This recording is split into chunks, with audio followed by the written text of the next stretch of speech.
helping consult on a film that Robin and Javier Bardem were the lead characters in that ultimately didn't get made, but the great outcome of it was that we got a chance to meet each other. John asked if I wanted to get on the train of Raise Hope for Congo campaign, and I said, yes, I'm in. And I thought, the deadliest war since World War II, over 6 million people have died in under 2 decades.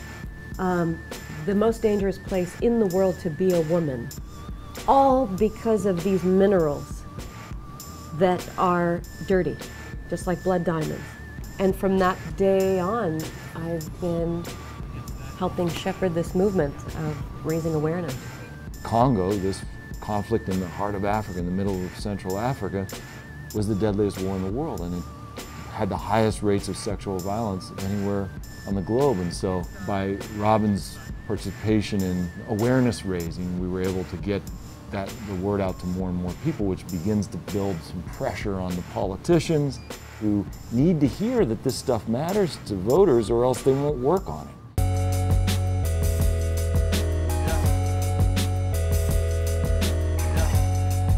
I do 2 big events, either with Robin Hood or in Cannes. And in Cannes, I've done that for 20 years in a row. We're at some phenomenal amount of money, $85, $90 million for AIDS research.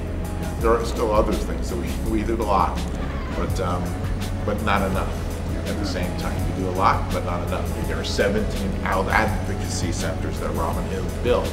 We built schools, Brooklyn Prep, all these schools in every borough now. That our day-to-day work is making sure that the kids in New York City have every opportunity that our own kids have. With kids in the Robin Hood schools, they compete with our kids for sure, easily.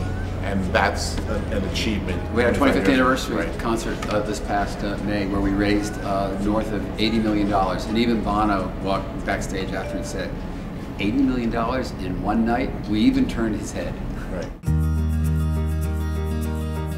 When you first met Scott, what was the moment when you decided that you wanted to be part of CCF? Well, when I first met him, and he told me the story of those poor kids living in garbage dumps, that intrigued me. I thought it was incredible that he would leave a tremendous job and go there to help the kids. Yeah. I decided to do something about it then. When we started, it was it was very emotional. You'd come across a child who'd been left on the garbage dump, and it was actually hasn't changed that much. It's always like one child at a time. Right. Yeah. And now we're doing it on a scale, but it's still one child at a time. My presence is less important than my contribution. Yeah.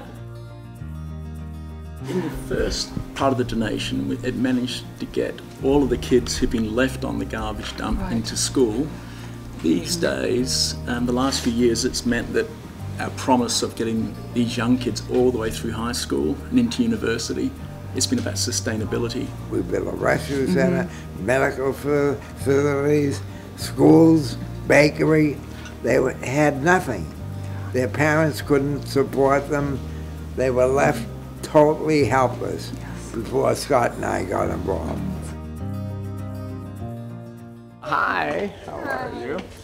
Good to see you. Good to see you. We did color coordinate. Perfectly, right? Love it. I wanted to create a diversion, a distraction for the kids who are in the hospital who run out of things to do, and so we figured building these studios would be fun for them and they could make use of them.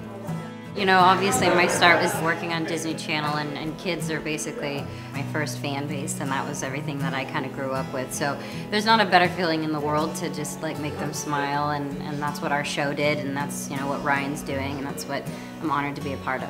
I think when you see some of the parents whose kids haven't gotten up out of their room or out of their bed for anything, and they get excited that someone like Selena comes into the hospital and they, for the first time in weeks or months, get out of their bed to come down and be a part of what we're doing downstairs. I think that's very touching.